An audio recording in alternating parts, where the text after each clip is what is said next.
Mhm.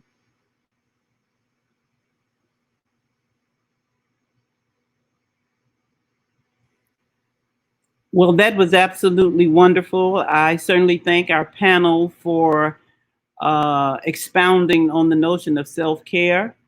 And I just wanted them to know that since COVID, at 8 o'clock a.m., I'm still sleeping.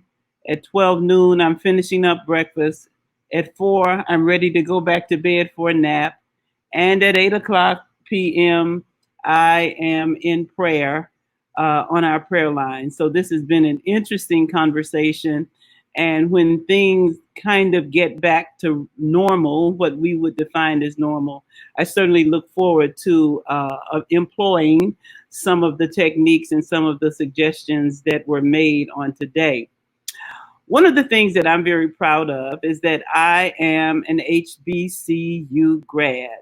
Not only am I an HBCU grad, but my mother is, my husband, and all 4 of my children. So I am definitely one that you would say is committed to the HBCU experience. One of the things that we have to remember is that education is an important contributor not only to Black progress, but to Black protest. We live in a country where there would be those who would do everything they could to keep us out of the education sector. And I'm grateful for HBCUs because they were founded historically as a mechanism of social change and social progress for people of color to allow us to get educations that other institutions denied us. Black people were excluded from certain universities and certain opportunities. And we thank God for the HBCU. HBCUs have have produced some of the most dynamic leaders and dynamic preachers and dynamic teachers in the country. Of course, we all celebrate the truth that Reverend Dr. Martin Luther King was an HBCU grad. And so we understand that it is this experience that can, especially in this season, that can help move our people and help expose our young people all the more to the Black Lives Matter movement. So in this session, we are happy to engage some of our young people who are deeply, deeply involved in the HBCU experience. We have those who are college presidents, and our moderator for this panel, Rodriguez Murray, is employed by the UNCF. And so we're just so happy, sir, to welcome you. And I certainly look forward to hearing what this panel has to say. As an HBCU loyalist, I just thank God for this opportunity for you and the others to pour into us on this session. Well, thank you, Reverend Flake. And I presume we're just going to get started with today's conversation. The panelists are great. We're looking forward to it. And so right before we introduce them, I do want to thank all the organizers of today's event, including my fellow Morehouse man and Kappa brother. And he won't admit it in public, but he's my neophyte, the Reverend Stephen A. Green. Want to thank him and all of his co-organizers for convening today's event. Let's start by introducing our panelists. We have the president of Huston-Tillotson, Dr. Pierce Burnett. We're happy to have her, good friend of mine, along with the president of Wiley College, Dr. Herman Felton. Ecstatic to have him. Fellow Morehouse man and Dr. Lucas is also on the line. And we're delighted to see one of our products is with us in Ms. Tenson. And so, yeah, Dr. Lucas, we see you putting it up. We're going to call out Alpha Phi Alpha for you because we see you putting it up. Ms. Tenson, you've got a great smile. We're glad to see you. Dr. Pierce Burnett, You got $1 million painting behind you. Happy to see you. Dr. Felton, are you going to show us? There we go. There we go. You look just like your Don't Rush challenge. It's good to see everyone today. I think before we get started, I have some questions for you. But given all the unrest that has happened in the country, given the fact that we all haven't seen each other since we were together on March 5th here in Washington, is there anything that's just really been pressing on your mind, given all the impressions that have been with us from COVID-19, the stress of bringing your institutions and yourself personally through that pandemic, your family, your institution, where you work, and the situation around race in today's country on this day of all days, on Juneteenth? Are there any opening remarks right before we hop into the Q&A?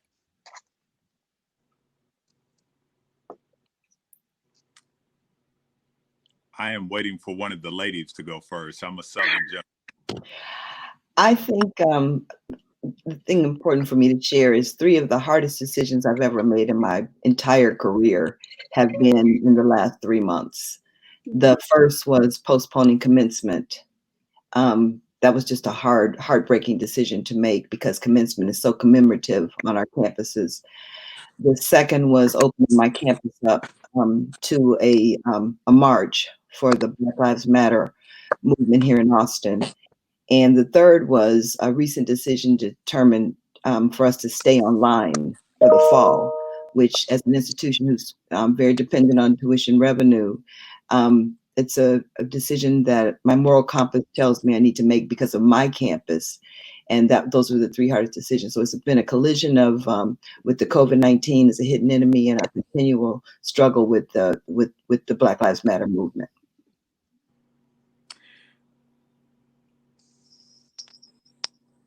I'll jump in. Nicole, I want to say to you, welcome.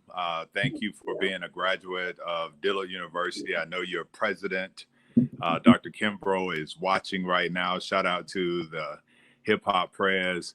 My man Lucas always does it big. Black Lives Matter. How did I not miss the opportunity not to have the Black Lives Matter shot? And Colette, I love my sister, and it's wonderful to see you, Rodriguez, and grateful to be on this platform. For me, I'm angry. I'm angry because we have been saying this for a very long time, that even though we did not say it, we have emoted. We emote on a daily basis the trials and tribulations of being Black in this country. And as a father watching a 7-year-old grapple with this stuff, as a Black man having to deal with it, and as one of the most blessed individuals in the world, the president of an HBCU, having to deal with it and make sure that my actions dictate to my students, to my alums, that I get it. It is angering on so many different levels to watch people come to who have practiced dissonance that is sickening. It is, and I mean this with love, both Black and white. It has been tough to deal with. So I'm angry, and COVID is, one of the hidden blessings of COVID is that it has allowed me to be by myself in this anger, so that I do no harm, but I am angry. Any more opening remarks, either Dr. Lucas, Ms. Tinson? Certainly, I can go next. I think that as an HBCU alumna and an entrepreneur, that really works to assist HBCU students and alumni in getting connected to opportunities. The first point of contention I kind of like felt was when students start hearing that they couldn't do their internships anymore. And for me, that's something that kept me up. And I was like, when COVID hit, I think about how students already don't necessarily have access to as many opportunities.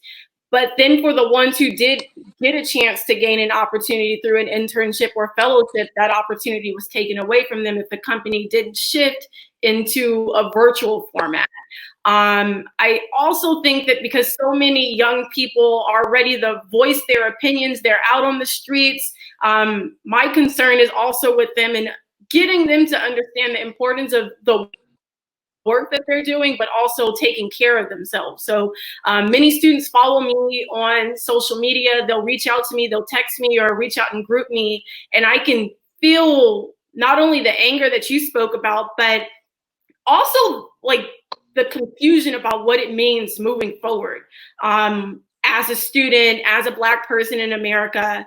So I think that I grapple with a lot of those things as far as HBCU students are concerned. But then trying to figure out how to create a sense of hope. I think it's something that I'm hoping that this conversation leads to if students are watching or if there's clips where we can inspire them to just keep on going. I think that that's where I'm at. And those are some of my initial thoughts as this panel begins to take place. And thank you, Stephen, for inviting me and Greater Allen Cathedral for just hosting this symposium and this conference for us to discuss these issues.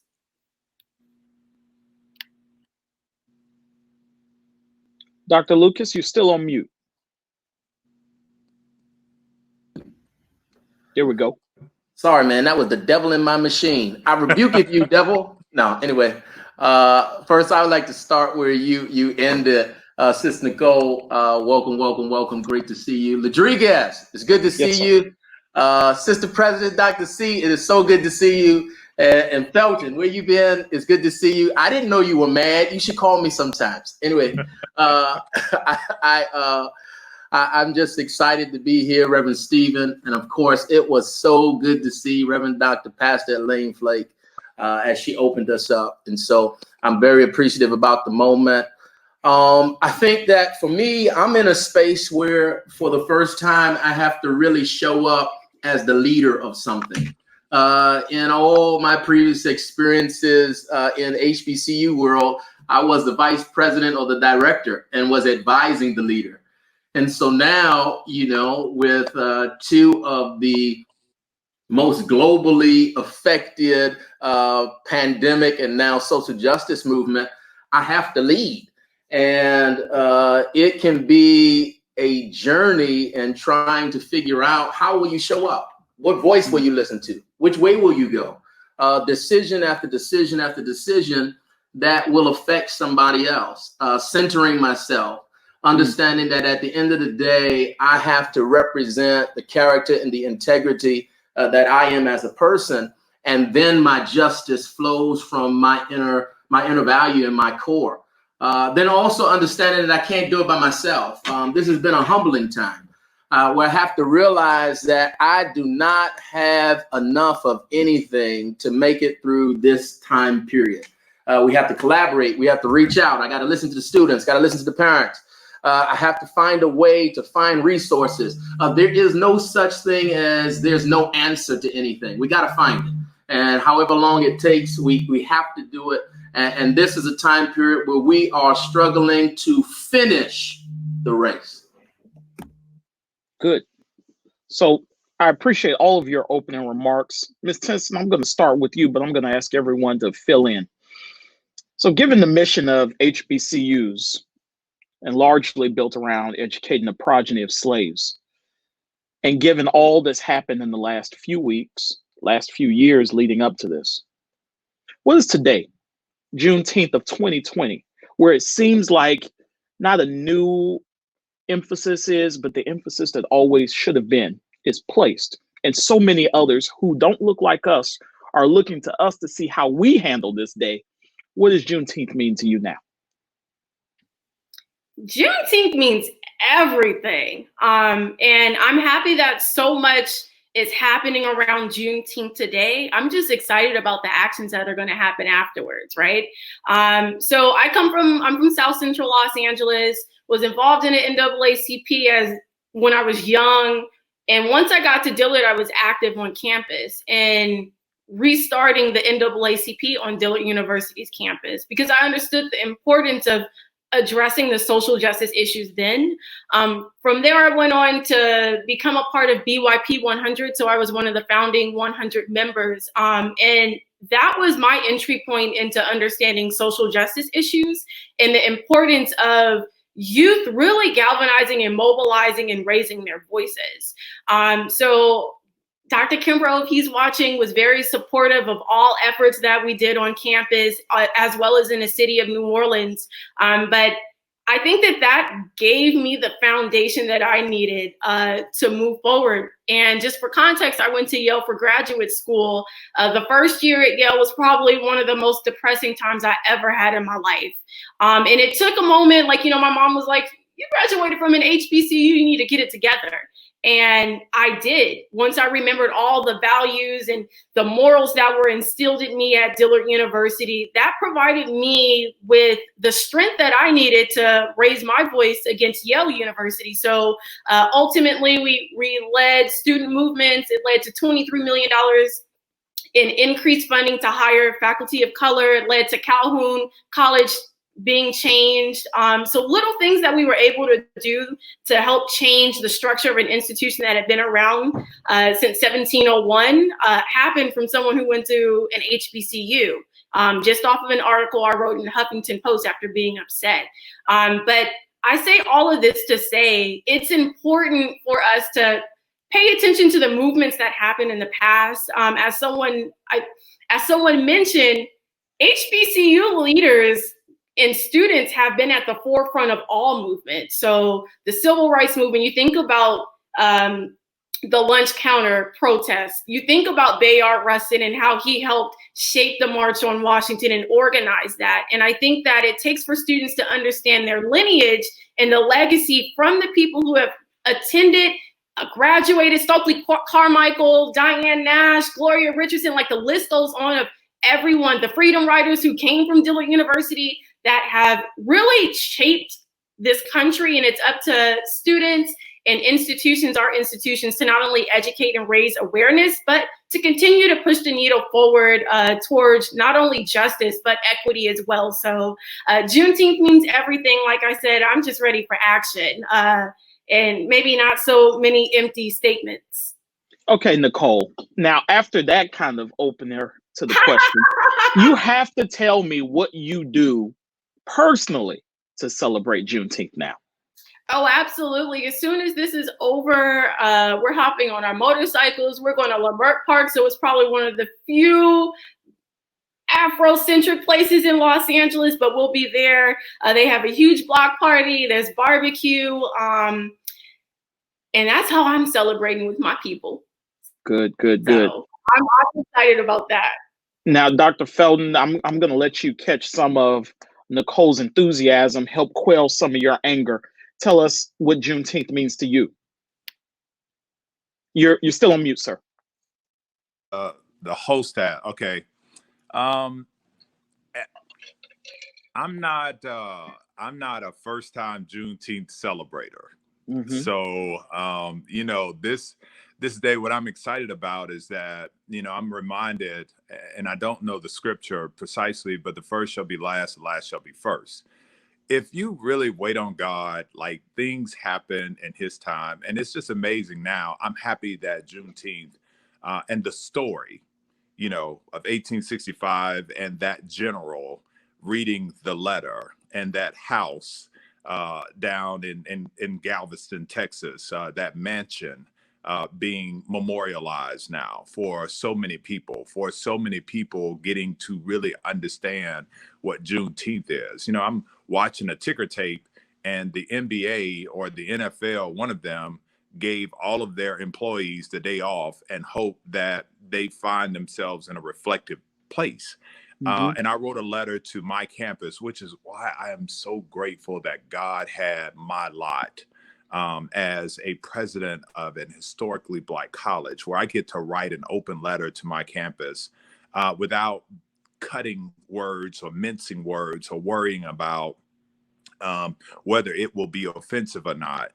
When you sit at the seat of president at a historically Black college and the mission is rooted in social justice, it's just wonderful. So it's a great day. And for me, I'm just spending good time. My son and I, the same son who was horrified by Ahmaud Arbery's murder or lynching, we traversed Amazon and Prime and the Apple Store looking for more books. His favorite is I Am Jackie Robinson. And it's a book about Jackie Robinson as a child seeing the world through his eyes. So we look for more books today. And other than that, man, just relaxing with family and taking advantage of what COVID unfortunately has given us, which is the gift of time and to be present. So I'm really happy that Juneteenth is getting its just due globally. Dr. Lucas, I'm going to come to you next about what Juneteenth means to you. Then we're going to end back up with you, Dr. Pierce Burnett. And I feel like those of you who are in Texas have some kind of a deeper connection to this. So we're going to end up with you. But Dr. Lucas, come off mute and tell us what Juneteenth means to you. Well, I think the first thing is I have to say, I was introduced to Juneteenth by my mother, Barbara Lucas. I mean, at African Methodist Episcopal Church, Bridge Street in Brooklyn, New York. And in Brooklyn, New York, in June the 19th, or 1-2 days after, we would always have a march. And there was a jubilation around everything from Nguzo Saba and the Kwanzaa experience to the Juneteenth and to all of the African liberation holidays that meant so much to people of color, particularly in the inner city where I was from, Brooklyn, New York. I think today what excites is quite like what the other panelists have said, is that we get the opportunity in our lifetime to come out of a pandemic into a renaissance in which young people are re-embracing their history for the purpose of accelerating a future.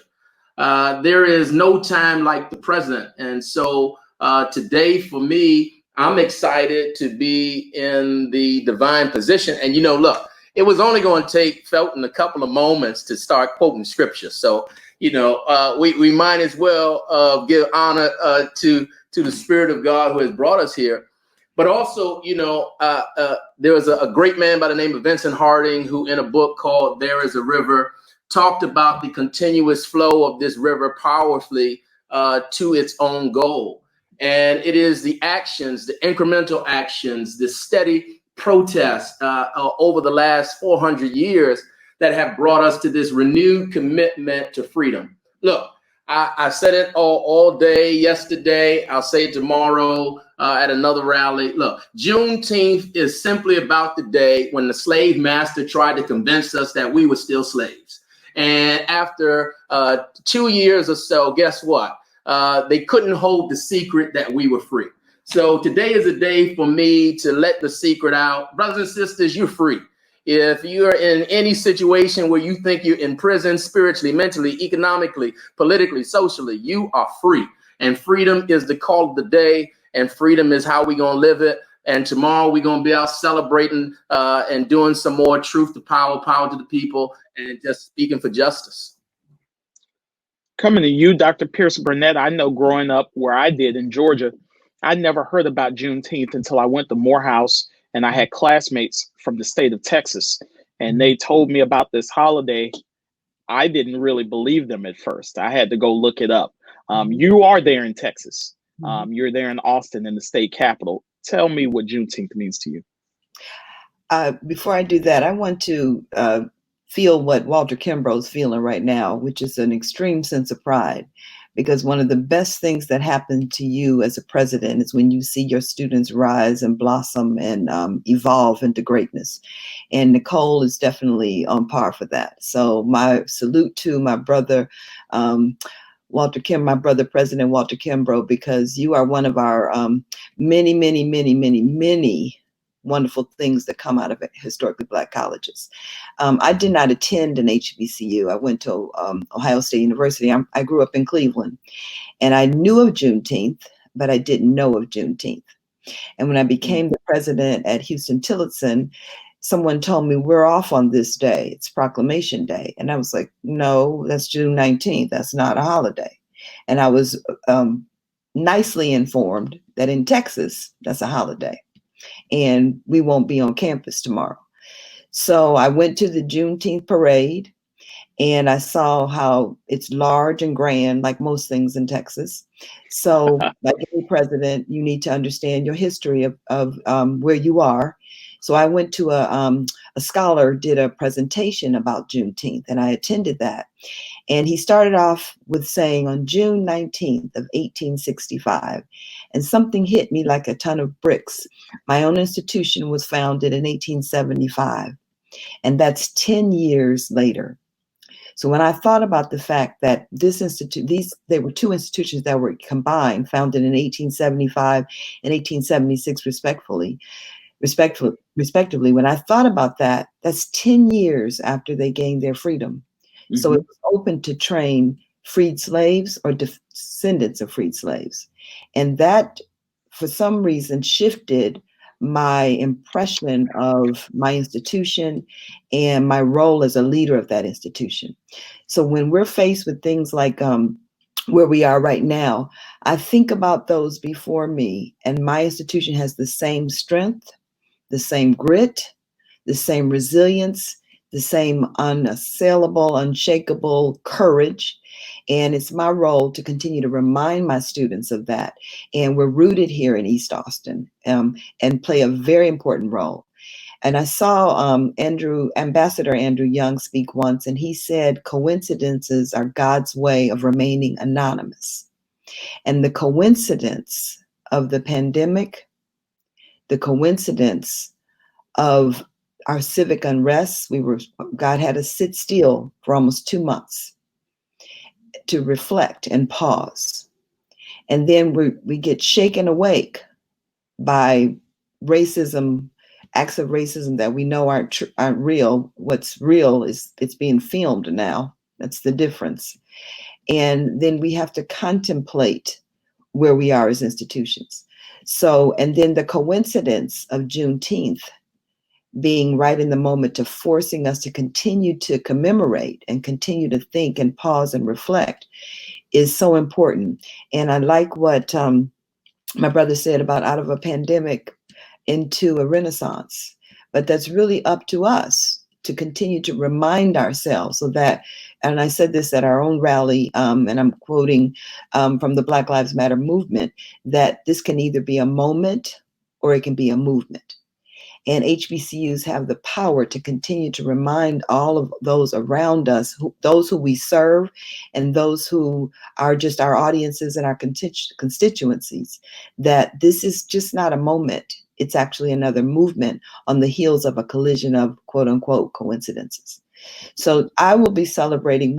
I'm excited because this is a pause for the cause. One of our alternative revenue streams is lifting our catering service with our partner a la carte to a restaurant, so to speak. But the first step of that is going to be grab and go. So we're rolling out our nitty gritty. That's the name of it today.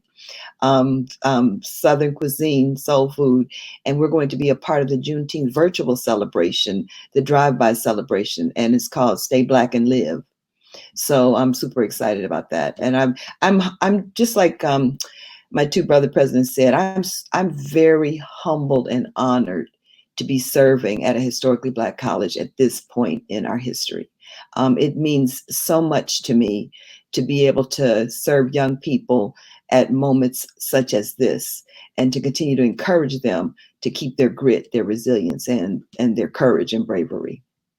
My favorite part of your response, Dr. Pierce Burnett, is that, like Dr. Lucas before you, you quoted your own self, and I'm warmed by that. It shows me how deep those words really do mean to you. Dr. Lucas, I'm going to let you start off with this. Now, Nicole has already danced all over my questions today, so I was prepared. Her answers are just that good. But Dr. Lucas, going to start with you about HBCUs and their very rich legacy in terms of organizing to improve our country. One thing that's often said is that the World War II generation is the greatest generation. Given today's response, how individuals, how companies, how systems in our country have been bending because of protesting and other actions taken by millennials and the generation right after them. Is it possible to think that millennials and those younger could one day become the greatest generation yet because of the actions taking place right now? Yes. Is it my? It's you, Dr. Luke. I'm just saying, the Holy Ghost done hit Nicole. I don't know what's happening here. It's you, Dr. Lucas, but because Nicole falls in the age category that I was mentioning, the Spirit moved on her. All right. Well, if the Spirit fell on the sister, if the sister wants to go ahead then. Or you want me to talk? I just wanted to say, yes, we're the greatest generation. You can go ahead. All right. Thank you, sister. But no, first of all, we're going to deal with Rodriguez, too, for snapping at us, for quoting ourselves. So first of all, I'm going to deal with that and then get to this other question. So the first thing is, let me start by quoting another great president. This president's name is Makola Abdullah. He is the president of Virginia State University. In a recent address he gave to Alfred Street Baptist Church in Alexandria, Virginia, he mentioned a great statement in about the 15th minute of his speech. And he said that historically Black colleges and universities were the first solutions to racial divides in our country. Coming out of Civil War, the solution through Reconstruction was the creation of historically Black colleges and universities. And he argues, rightfully so, that over the course of the next 160 years, the solution continues to be historically Black colleges and universities. Look, this is not a time for me to put generations against generations. Every generation stands on the shoulder of the previous generation that has come before it. Without the protests that have gone on and the sustained movements and calls for justice, our time today would not be as fruitful and as prominent and timely as it is.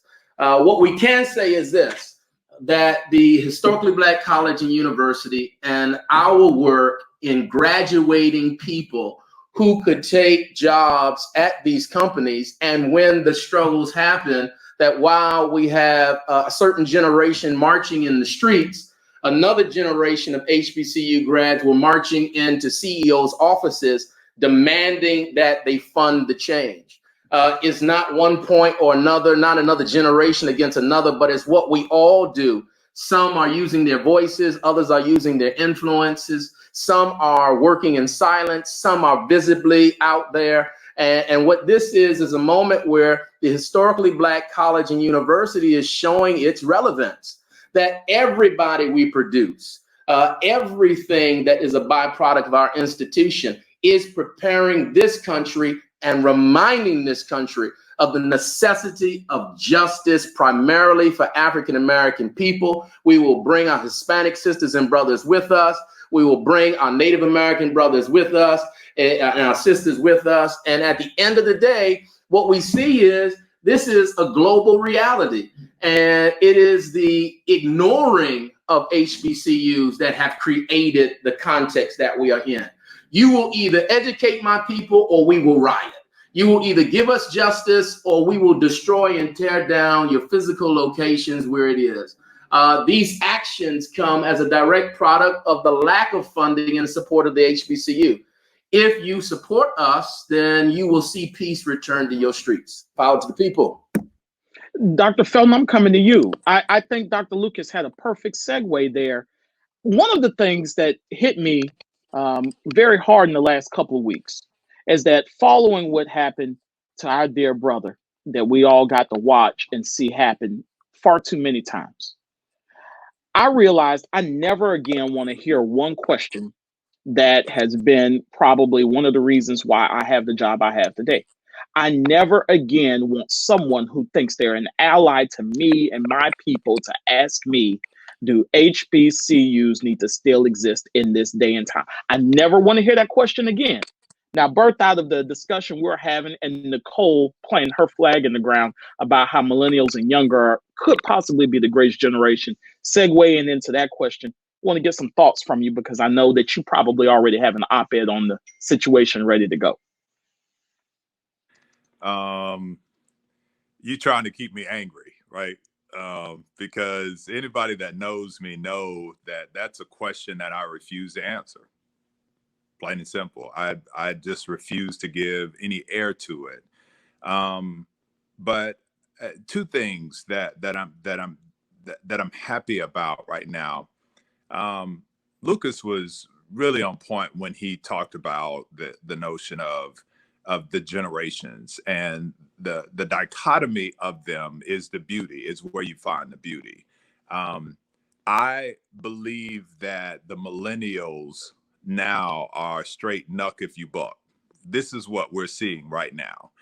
And there is the greatest generation within the temperament of the greatest generation within the millennia now. The sustained pressure that is being placed right now on the system is because, as Colette said, there's time. Folk ain't got nothing but time right now. And this is the beauty of God's timing. If we were in a situation where we didn't have anything but time now, the level of sustained pressure that is going to forcibly bend the moral arc, right? Martin Luther King talked about it. Folks are not waiting on justice to bend that way. We are intentionally, purposefully, and focused in bending it ourselves. And so Gil Scott Heron said, now more than ever, all the brothers and sisters, white, black, red, yellow, green, must come together. And I'm going to insert that they must come together now to make America whole. America is broken, has been broken. It has not been broken for a lot of people, but it has been broken for a lot of brown and black people. Amen, brother. Amen, brother. And so I think if we now recognize with the gift, and there are many that have come out of this storm that we're in, the gift of time that allows for cooler heads to prevail so that Nicole can have what she wants, which is action, because I too am not here for rhetoric. I'm not here for beautiful, well-crafted words.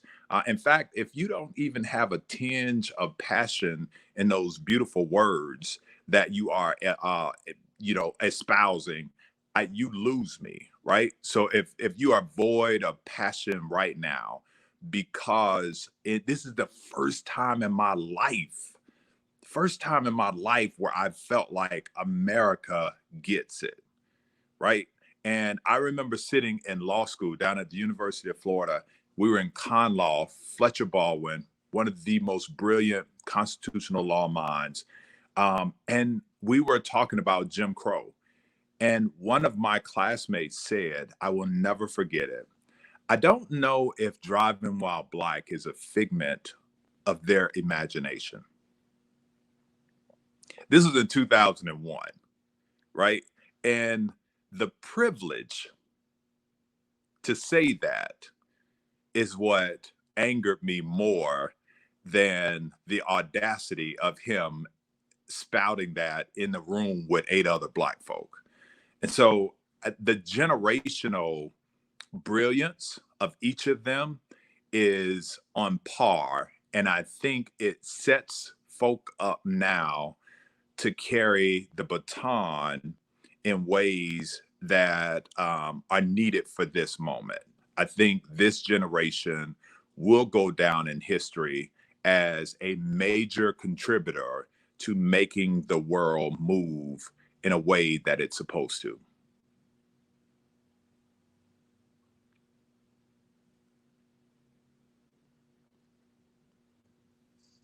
You're on mute, sir. Yeah, you're on mute, brother. There we go.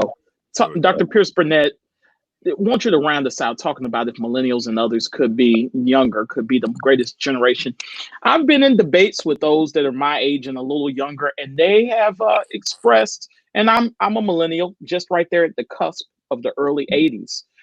They've expressed some anger, feeling that the generations since the 1960s maybe did not pick up the mantle and apply pressure on a continuous basis as they could have. And that is the reason why they have to put a strong amount of pressure on. We heard the opposite coming from Dr. Felton, feeling like them in the boardroom, them in all other areas of society as they've been allowed to climb up. Now they're able to apply some pressure. What do you say about the juxtaposition there? You got those in the streets pushing for what they want in a vehement way, and those that can be in the boardroom or in the call with a donor, pulling down $1 or even $120 million to help make something good happen. Shout out to Netflix. Shout out to Michael L. Lomax and cultivating for 15 years. Yeah, that too. Dr. Pierce Burnett? Yes, a lot of thoughts popped in my head right then. For those in the boardroom, shout out to your alma mater. Bring your dollar down back to your alma mater. I think a couple things. Every generation's plateau is the next generation's platform. So we have to continue to work together as in our roles, and everybody has to choose their own form of activism. We held the starting rally for the Black Lives Matter movement march here on my campus, and there were 20,000 people on my campus. It was a surreal moment, and young Black activists organized and launched that march. And these are very young people in their 20s and 30s, and approached me saying that they wanted to have a Black People's March starting at Austin's Black College on Austin's, what used to be traditionally Black side of Austin, the east side of Austin. And my heart, my moral compass said, I need to open the campus up for that purpose. We required everybody to have masks, all the things to, as best we could. But the moment was just ripe for those young people's voices to be heard. And I think they are the generation we've been waiting for. But I think we have to mold together the experience of the social justice warriors with the energy of the young generation. Because when you mold together experience and energy, that's when you start seeing movement. And I think there is some truth to that my generation may have been lulled to sleep after the civil rights movement. I grew up in the 60s among all of the turmoil and the riots, et cetera, there in Cleveland, Ohio. And I think we did relax as a people. I think the nation relaxed because we've got equality, but we did not get equity. And now we've been shaken awake. So I believe that my generation does have a sense of responsibility. Even my own children are millennials. And sometimes I feel old school because I'll be saying something because I think we don't need to be so radical, but I have to be open to their ideas and with my experience and their energy and not squelch. One thing that really pleases me is that people used to look at the Black Lives Matter movement in a negative way, and now it's sexy to be associated with it. But we can't make people say Black Lives Matter in public, but then in private, Black Lives Matter don't really matter. And that's why we have to have people, Black people, in positions of power. Those closest to the pain have to be closest to the power. We have to continue to put our people in the positions of power to make decisions to address the pain. So, and that takes all kinds of generations to make that happen. So we cannot work against each other. We have to be working with each other and for each other. And then, like I said earlier, we have to take the experience and meld it in with the energy. And that's what makes a movement. Your answers are almost so good, I want to throw my questions away. So I'm going to deviate from my script and ask this now. Is it all of our fault that we're in this place today? Because when we started seeing the ability to watch the videotapes, absent 92, absent Rodney King, when we started seeing the videotapes of our brothers and sisters being murdered, it was about 10, 12 years ago. And we had access to a president that we put in office with a resounding percentage of our votes. Did we press then hard enough for what we needed as we are today? Or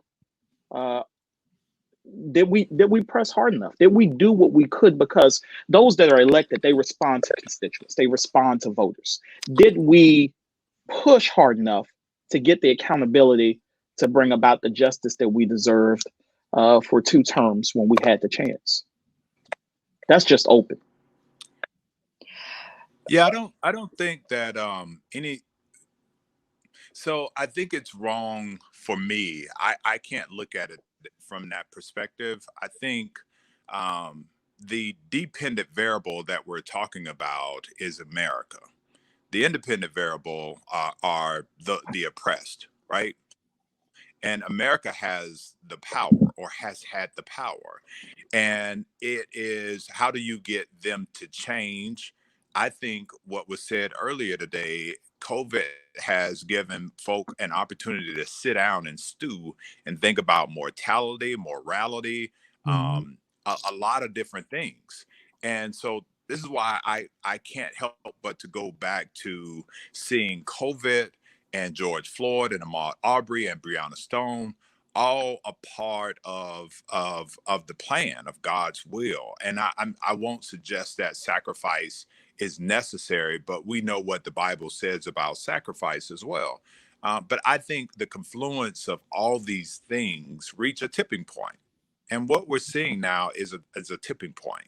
And I don't know that the battering rams have not been out. I don't know that the shouting has not been out. I mean, when you look in my house and the president's house here, as soon as you walk in, Martin Luther King and one of our alums, James Farmer, is in the White House with Lyndon Johnson.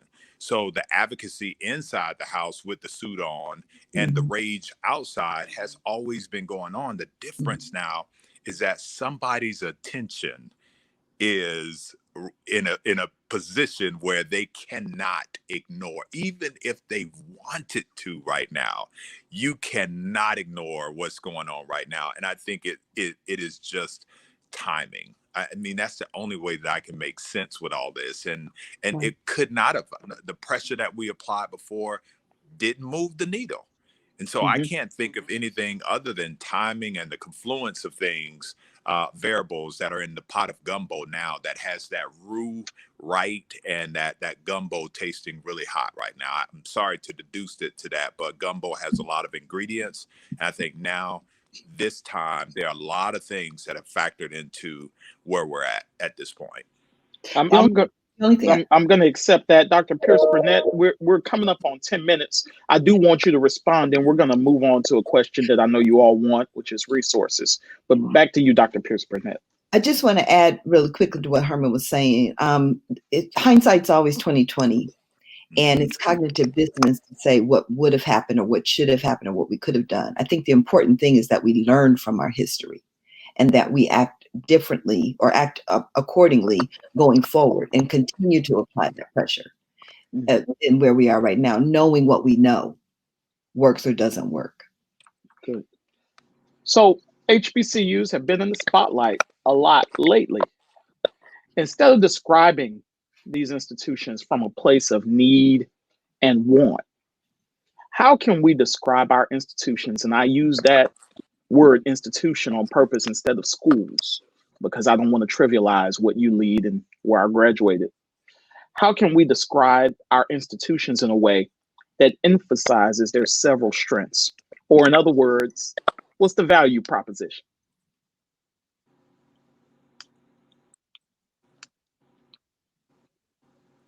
Whoever feels froggy, you go ahead and jump. I will jump. Edward Waters College, my alma mater, made me. Livingstone College, the first place in North Carolina that recognized me as an administrator, molded me. Jackson State, the I love, affirmed me. Wilberforce University gave me runway to take off. And Wiley College, now where I am, has positioned me to use all the tools that I've picked up at every one of those HBCUs. They are no different in that they give those who desire a chance, not those who don't have an opportunity anywhere else. They can only go to a Black college. Just some of the tropes that you hear about Black college and their students. These institutions, time and time again, allow people to find themselves and apply pressure with the skill sets that they pick up. And what we know more than ever is that we need versatile individuals in every clime and every place to make this nation what she has purported herself to be. Black colleges have created the middle class and continue to do that. And for that one reason and all the other fire that's coming behind me, that's why resources are necessary and critical for our institution. So to my colleagues, bring on the fire.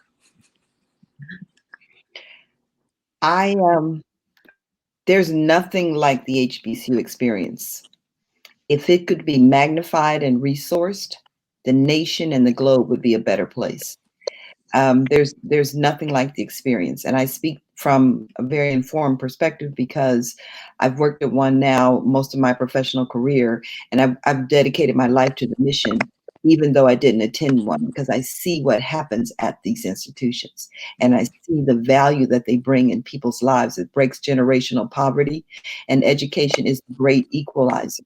And if you don't believe that, when people say, oh, people don't need to go to college, but then when you ask them, well, where's your child going? Well, my child is different. My child needs to go to college. So when you have a choice, you need to really consider an HBCU. And the more resourced we are, the more value we can bring to a society that thirsts for our graduates.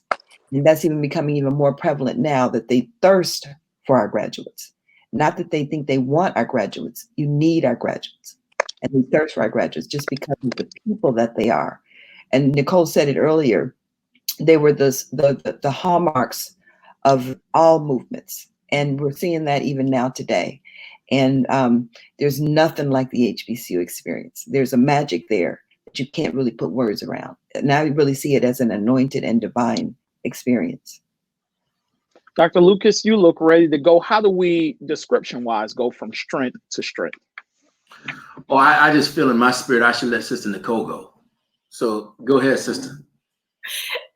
Thank you. I think as far as resources, it's about us just continuing to push our branding, awareness about HBCUs, the advocacy, positionality matters. I think that in my position, in what I do with HBCU 20 by 20, I'm fortunate because I get to have phone conversations with companies all day long, and they've been calling a lot more lately than usual. And what I find— But you're not mad about that at all. I got issues, and I'm gonna tell you why. Mm-hmm. For a lot of reasons. And It bothers me when companies have headquarters in Dallas, Texas, but don't think to recruit from Paul Quinn. It bothers me when companies have headquarters in Atlanta, Georgia, and seem to only focus on 2 institutions and not the other one that has more students. It absolutely bothers me when I just look at companies and they go, okay, we're just going to focus on these few HBCUs. And when I have these conversations with companies, I come with passion, I come with information, I come with data, I come with why HBCUs matter, why you need to look beyond the scope that you have, why you need to do your extra research, and why you should never ask me if there's only 2 or 3 HBCUs when you can Google and see that there's more than 100. So I think that a piece of that, because I get passionate about this when I talk to companies, is you have to do the work, you know, and a piece of doing the work is looking in your backyard sometimes, right? I think that when I created HBCU 20 by 20, I had conversations with friends who were like, I just can't find a job in this field. And I'm like, you just went $100,000 into debt and can't find a job? That's a problem.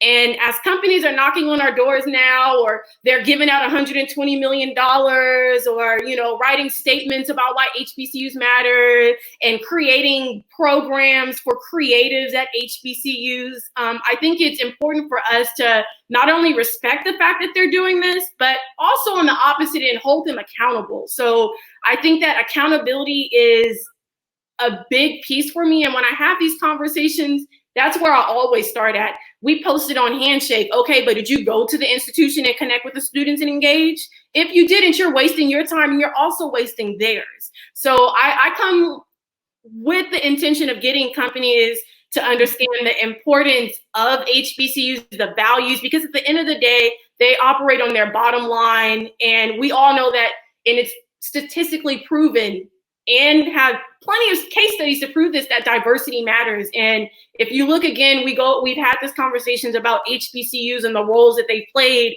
since the 1800s and even now into 2020. They're the ones that are still the movers and shakers that are pushing the needle forward or bending the arc. And I think that it takes for us to highlight. So I think, like, if it's anything, it's important for us to begin to highlight those who have gone to HBCUs that have made contributions to society and say, okay, if Martin Luther King did that, why don't you think that Dennis Johnson at Chicago State can do this? And that's a publicly Black institution. But I think that it's important. Michael A.M.E at Clark Atlanta University, like, it's important for us to begin to highlight those that are doing the work, support them, and then say, you know, we got to figure out how to distribute this equally and make sure that everyone has access to opportunity and feels equally supported with resources. So I'm pretty sure I have some of my little corporate partners watching. So this is for you. Do your research. Juneteenth.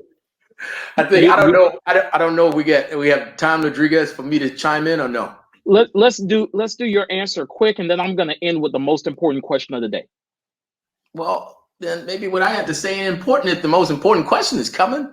It is. And so the most important question of the day, I'm getting the go ahead that you can go, and then let's do the most important question. All right. Well, I think that, Sister Nicole is absolutely right. Let's be very clear. While we appreciate the giving that we see from our corporations, 90 days ago, they fired our mothers, our brothers, our sisters, our uncles, our aunties. 90 days ago, they told us that they read their quarter reports, particularly right after the pandemic, and they had to downsize. All of a sudden, here comes a renaissance of justice, and you have $100 million to give away? You have $10 million to give away? Guess what? We appreciate you, but we also need you to respond before we tear your places down. Guess what? Jordan, I love you. Appreciate you. Nike, love you. Thank you for your $100 million. But can you please let your sneakers go on sale permanently? I would love to buy more Jordans if I can afford it. Netflix, thank you so much. I'll probably get in trouble by President Lomax, but don't be mad at me, brother. But I would love if they would lower their subscription price that they just increased by $2 so that the hood can't watch them. I would love for all of the corporations that are doing things for us to really implement policies for us. This is where Sister Nicole is very, very, very, very right. We will always have issues to fight as long as racism gets the opportunity to hide. Racism is simply running away, is hiding, and we have to chase it down. Bigotry is just hiding. It's on a retreat, but it is not going to go away. I know, Rodriguez, you're leaning in. You got an important question. I'll stop there. I appreciate it. I'm actually inspired by the gentleman that will follow us, who's Senator Booker, to say this. And this is the most important question of the day for all of you. We're going to do it in this order: Dr. Lucas, Ms. Tinson, Dr. Pierce Burnett, and Dr. Felton. How can the folks watching today donate to your cause, to your institution, to make the vision that you have going on right now, make that a sustainable mission, and make your institutions or your vision be sustainable for the foreseeable future? Dr. Lucas first. Ooh, let's go. So first things first, mothers, fathers, aunties, uncles, grandmamas, send me your children. I want the minds of the ones that are giving up, the students that feel like they have no option and don't know where to go. Send them to me. Let me awaken them to the power of their future and send them back to you, not in your basement, but send them back to you for Thanksgiving and with a job and employed. Second, www.uncf.com. I want you to please just donate to UNCF. They'll make sure that something goes to us as universities. The third, which is so important, is intellectual capital. We need the opportunity to engage in critical thought and ideas that will sustain our organizations. We need you to invest and rediscover the HBCU as the original, the number one solution to racism in America. And lastly, Dr. Lucas, before we go to Ms. Tinson, where can they go directly just to donate to VUU? What's that website? Oh, I'm not here for that. Just send me your student. Send me your students. I think that's the problem with social justice, that sometimes we get confused. I'm not here for a philanthropic moment. Power to the people. Look, you will find me. You will give me your students. Right now, I need bodies. I need minds. I need people who are willing to make change. We will get money. The Lord will send angels to pour into us, and so that our vats will run over and overflow. But right now, I need to overflow with kids who understand the power that they do not have to tear down their communities. They can come and learn at a college campus, and we can work on solutions of how to build it up. I'll come back for the money later. Ms. Tinson? I'm with Dr. Lucas. It's the people. I don't. Well, then how can people find HBCU 20 by 20? How can they get a hold of you so they can get involved? Just text HBCU to 33222 is like that simple. So just HBCU to 33222. Students, reach out. We have mock interviews going on all throughout July with every company that you can probably think of. But we want to provide support to you. But yeah, just start there. Just simple HBCU to 33222. You'll get directly connected to HBCU 20 by 20, everything that we do. And then for the university presidents, hi y'all. I love it. Let's chat. And the UNCF too, because y'all gave me everything that I needed, the scholarship money, the fellowships, the opportunities. So I'm thankful for that. So let's all chat sometime. Good. Dr. Pierce Burnett? You've been a wonderful host, Rodriguez. So thank you for bringing us all together. And to Reverend Flake, just bless you. So like Nicole, we have a text too. And so you can text HT Rams to 21000. That's HT Rams to 21000. Unlike my brother Lucas, I'm going to say you can also donate to Houston-Tillotson University at www.htu.edu. We have a COVID-19 support fund, and we have a goal right now to provide all of our students. Well, it's not even a goal. We're going to do this. All of our students with a tablet to connect them to us. And if you give to COVID-19, our COVID-19 supports fund at www.htu.edu, that'll help you do it. One thing I want to say to our corporate partners, there's an African proverb that says we can go fast alone, but we go farther together. So I want to remind our corporate partners, particularly those that are here in Central Texas, that when we're approaching you, we don't want you to just say Black Lives Matter in public, but then we ask you to open your wallet, suddenly Black lives don't matter that much anymore. So I'm challenging those corporations to reach out to other historically Black colleges and be true to what you've been saying, that you really do believe in Black Lives Matter, and that you really do believe to invest in people, because my institution is not a charity, it's an investment in the future. And if you want to join us in this fight against racism and poverty, then join us and don't just look from the sidelines. Dr. Feldman?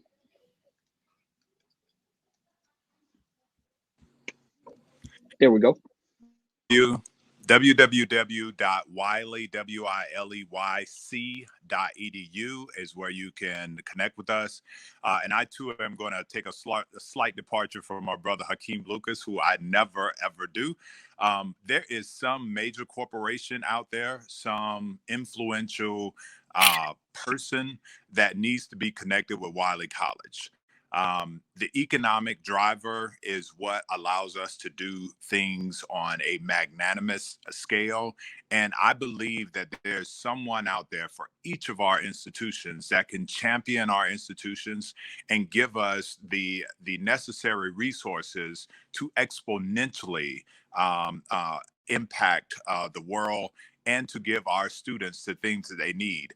At the end of the day, do not ever forget that our institutions were founded at a disadvantage and have been disproportionately held back intentionally. They've reproduced other institutions right next to them and funded them on levels. So at the end of the day, for me, I want your resources. I want your partnership, your allyship, and the students are going to come because it is a wonderful time to be a product of an HBCU. Shout out to my man, Rev Green. Can I say Indeed. one? Of course. Donate to Dillard too. So I'd be extremely fake if I sat here and didn't say donate to Dillard University. So DU 1869 on all social media platforms, dillard.edu. Give to our institution. We got some pretty cool people from Dillard, you know. But seriously, just Dillard too. And for the presidents, let's chat for real, because I got some people for y'all. There we go. Go ahead, Dr. Lucas. Oh, you're saying count you in. Yeah, Herman, I am. Okay. Well, thank you all for today's chat.